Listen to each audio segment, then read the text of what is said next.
Is my stage 2 Audi S4 quicker than a stock Audi RS7? Well, the answer is going to be in this video. And there's actually a very specific reason why I say in this video and not today. You see, I already know the answer to this question. Well, sort of at least. So what am I talking about? You see, this race actually happened a little while ago. And we ended up racing 2 times. And during both of the races, I actually had a very unique error that I got for the first time ever. I actually had a check engine light pop up mid-race both times. And not only did a check engine light pop up, but it actually completely put me into a short-term limp mode. So it completely cut off my power at a certain amount, and I basically wasn't able to finish, quote-unquote, the races. So what does that have to do with what I'm doing now? Well, thankfully, I have an app connected to my tune, and it tells me the certain code names and what exactly they mean. And obviously, I'm gonna plug it in and see what's up. And naturally, I plugged it in and went to go ahead and see what the code means and what I'm supposed to do about it. And the code that I got was that my fuel quality was poor. But interestingly enough, I've only ever filled up at places that offer top fuel, which is supposedly the best type of fuel you can get, at least for me here in California. So me being, of course, really confused because I thought no matter where I fill up, as long as it's top fuel, it's basically the same thing. Well, maybe it is, maybe it isn't. But what I do need to do in order to figure out the answer to that question is I need to send a data log over to my tuner, being Integrated Engineering. From there, they'll be able to actually read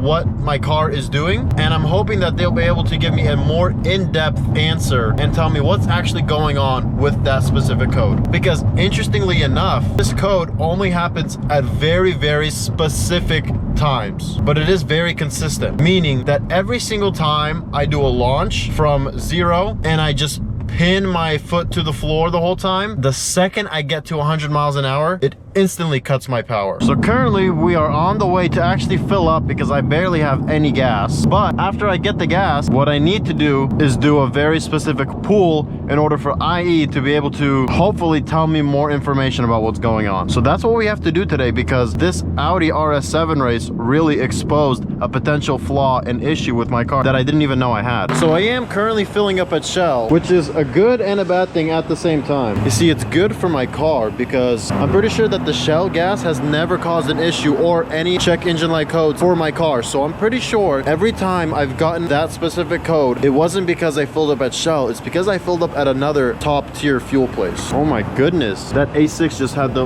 most insane sounding turbos. Current cost to fill up the S4 in California right now, can you take your lucky guess? And it is $85. Look at that. That is just so insanely expensive to me. I feel like that's like $20 higher than what it should be. I don't know, but I am pretty used to it though. It's California.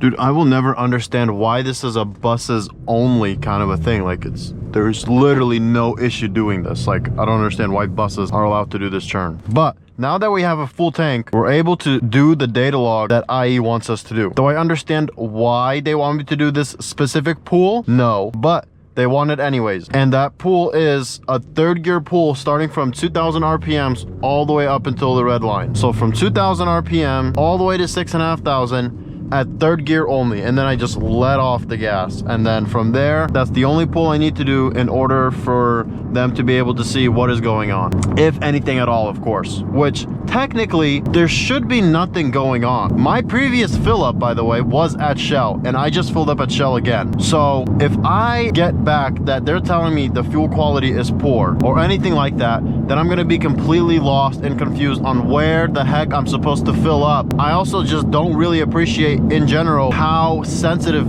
this tune is to quote-unquote bad gas. I personally feel like if it is truly the gas, it's way too sensitive, but I don't think that's the actual issue here. I think the actual issue might have something to do with some sort of spark plugs or something that I just like haven't changed out that I feel like is throwing it a weird error code. I really don't feel like the fuel quality is that poor. Like, it's 91 and it's top tier. That surely has to be good enough, but no, apparently it hasn't been. So I am on the freeway right now because I do have some other errands to do. But once I do get off the freeway here though, that's when we will be able to... What in the world Anyways, once I am off this freeway, that's when we're gonna be able to do the test that I need to do. I'm also thinking of trying to hopefully replicate the scenario of when I actually do get a check engine light. Meaning, I will try and launch this car from 0 to past 100 and see if we can get a check engine light. I really hope we don't, but you never know, because I swore in the past that I filled up at a Shell, I've done a pool, I've tried to race somebody, and I get a check engine light. Here's something I forgot to mention as well though, is on top of the fuel quality poor codes that I've been getting, here and there, I will get misfire codes as well. I read somewhere on a forum that misfires are somewhat natural and happen all the time, but I really don't think that it would pop up as a code if it was really just one of the normal misfires that it has sometimes.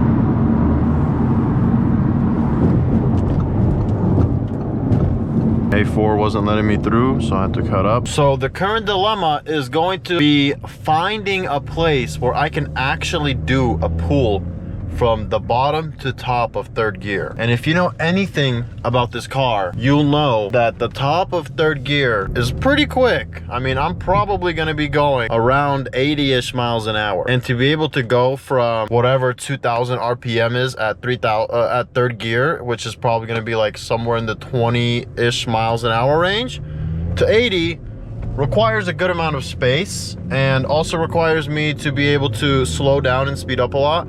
But I do think I know a road that I can do this on. Obviously it's in Mexico, so we are headed there now, but I think we might be able to do this test pretty easily. All right, obviously in order to properly do this test, I do need to be able to make sure I am connected to my OBD2 scanner for my tune. Obviously the app needs an update, so we got to do that, of course. So now that we have the app open, all we have to do is head into the settings here, go into data logging, make sure it's turned on, and now everything will be logged. So when I do this pull, I will be able to send this information from this pull over to integrated engineering, and hopefully they tell me nothing is wrong, because that would be a really big indicator that the gas that I've been using is a problem. But there's only one way to find out. So we're gonna do that pull. I really don't know the exact numbers of the top of third gear, but there's only one way to find out. I was just an S. I don't know how much that's gonna make a difference, but I am gonna go into manual here so that I don't shift out of third gear when I let go.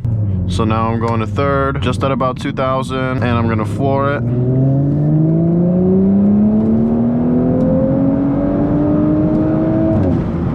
And it shifted for me, which I don't know how much they're gonna appreciate that. I kind of assumed it was gonna do that. So I kind of want to run that back and hope that we could actually get it to stay in third without shifting. This car is just way too scared of something happening to it. That's its main issue. It's so different than the M6 that I drove, where it just lets you do anything you want to it, versus this thing, it's like, oh nope, that's gonna break for you. It's just so much electronics involved with this car, which is good and bad at the same time. You don't get that raw experience, but you do get a really long-term, safe, reliable experience. We're gonna have to do this again. I didn't pay attention to exactly how fast we ended up getting towards the end there. I'm hoping I wasn't too far off with my 80 miles an hour. It felt pretty fast. I don't know if we really quite reached 80 miles an hour there, but here we go again. All right, we're in third at around 2000, and I'm gonna mash it.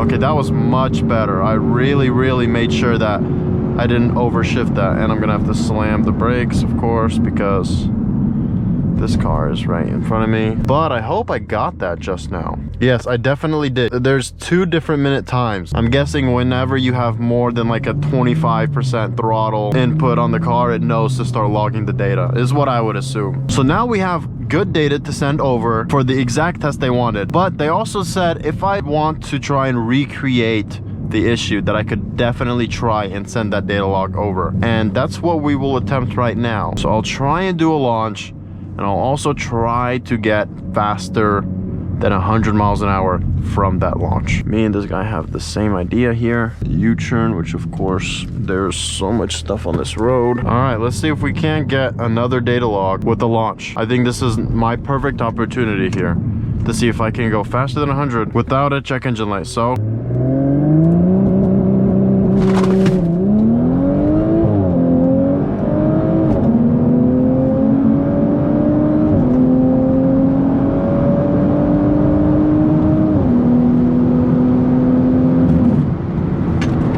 So we definitely hit well past 100 there with no problems. That was honestly one of my best launches that I've gotten so far. I didn't turn off traction control, but it doesn't matter because I wasn't recording an official time on the drag gear or anything. But I did really like that launch. That was a really solid launch. I'm kind of sad that a check engine light didn't come on, but at the same time I'm happy because if we did, then I would be completely confused on what kind of gas to get. That Shell isn't good enough. But the fact that we got Shell 2 times in a row, I did still have a 15-mile range on my original tank before filling up today, but that previous fill up was from Shell as well. So this is completely Shell tank and we had no issues whatsoever. So I am very happy with that because if I got a check engine light filling up at Shell, I would have been so confused on where I need to fill up at. And I think in order to really complete this test, all we have to do is fill up at Costco and do the same thing and see what happens. That's another time for another video. If you stuck around this long, I'm sure you've been waiting to see the actual race and to know what is faster between my Stage 2 S4 and an Audi RS7 that's completely bone stock. So with that, we will pick up this investigation in a different video, and for now I will show you guys the races. So enjoy what you came for, and hopefully the 2 races will kind of give you an idea of what it looks like when a Stage 2 Audi S4 races a completely bone stock Audi RS7. What are we about to do? We're about to race my Stage 2 Audi S4 B9.5 versus this RS7 that he just got off the lot. Let's get it.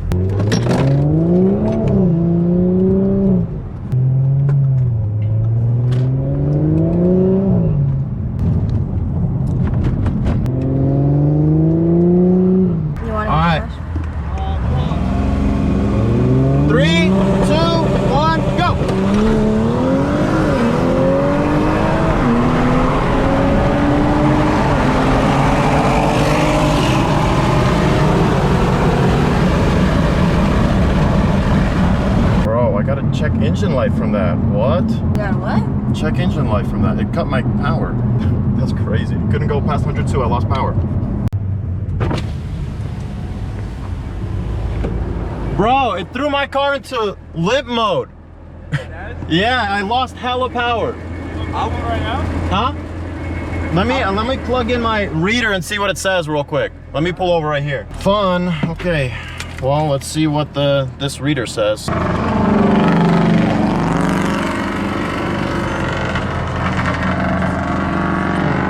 What does it say? Oh, fuel quality poor. What? Really? You always get the same gas though. I know.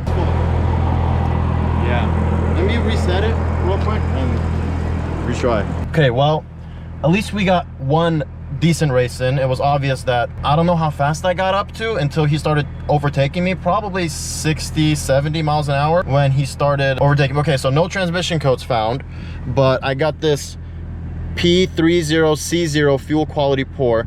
This is just a code from tuning, B0420. I've always had this code. This is nothing. Here, let me clear the code. Okay, check engine lights off. Gonna turn off the car. Oh shit, over there? Yeah. It's like this. Oh yeah, it's a little better, I would say, yeah. No, it's a lot better. Yeah? They gave you this 2 lanes there. Yeah, that road would be good. A lot better, actually. How fast were you going until you started overtaking me? Like 40 or 50. How light are you? 4K? I'm not that light. Let me see, hold on. 3,800, yeah, around. And I'm on a full tank of gas, like just filled up, so a little bit heavier, but. I went like 45, 46. 45, 46? This will be a hella good race after E85 too, if you're still stock. That It'll be a better race if I'm soon. Yeah, hell yeah. that'll be wraps for me. Are you gonna get it tuned? Just enjoy it stock for a little bit? That's what I did for this car. I enjoyed it stock for a while and then. Also, look, you don't want to. Yeah. I was scared about that too. And I was under warranty too, so I'm like, I'm not gonna touch it. All right, let's see. It went to my normal RPM immediately. Huh. That's so weird. Never does that. Is it because I cleared that code with the catalyst? Maybe. Because you always have to wait. I always have to wait, and I didn't wait this time. I mean, your car was pretty run through, so it's fresh. All right, so mid-race at about 100, it cut my power completely. and kind of threw me into a weird limp mode. And the check engine light that ended up coming on told me that it didn't like my fuel, which doesn't make sense because I literally just filled up at Costco. I don't know, they're supposed to have top tier fuel and it's supposed to be literally like the best fuel you can get. I heard it's literally the same exact fuel that Shell has, except, you know, Costco has it cheaper because of their whole membership thing. That's just why I fill up at Costco. But we're gonna try again, hopefully get a better outcome this time, or more. But that first race was actually really, really good. That first race, we both let off at the same exact time. So it is clear that I do get a little bit of a jump on launches. And then of course, his increased power, he just starts passing me up and just gets further and further away from me. I'm happy with how that first race went on pump gas. I am really happy. But we're about to redo this one and run a second race right now. Around and that way. Okay, okay. Around and that way. Honk it off, honk it off. All right. 3, 2, 1, go.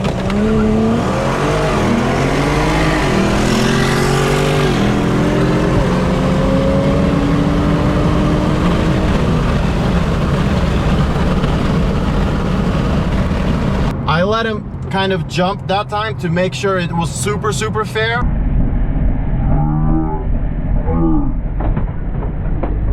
Another check engine light. What is going on? Okay, so after looking up the code, this is an integrated engineering specific code. So this isn't Volkswagen or Audi, I guess you could say, throwing this code directly. This is after I was tuned, integrated engineering programmed this code to pop up when it doesn't feel like my fuel quality is up to par. So I'm gonna email them and ask them what the reason could be if I filled up where I did. I've noticed that it only popped up after hitting 100 miles an hour. As of right now, I don't have an answer as to why this happened. I will definitely figure it out and update you guys. I looked it up and I'm really happy to find out that this is an IE code kind of a thing, which makes it so much better. They also don't throw me into a full limp mode. As you can tell, I'm literally driving right now, and from what I can tell, I have my full power back, even with the check engine light. On their website themselves, they post that what it will do is it will monitor how my car is behaving with knock and all of that, and it'll slowly give my power back when it thinks it's ready for it. Basically, it just keeps it into low power mode until it thinks the fuel is good enough to drive with full power again. Learn something new every day, I guess.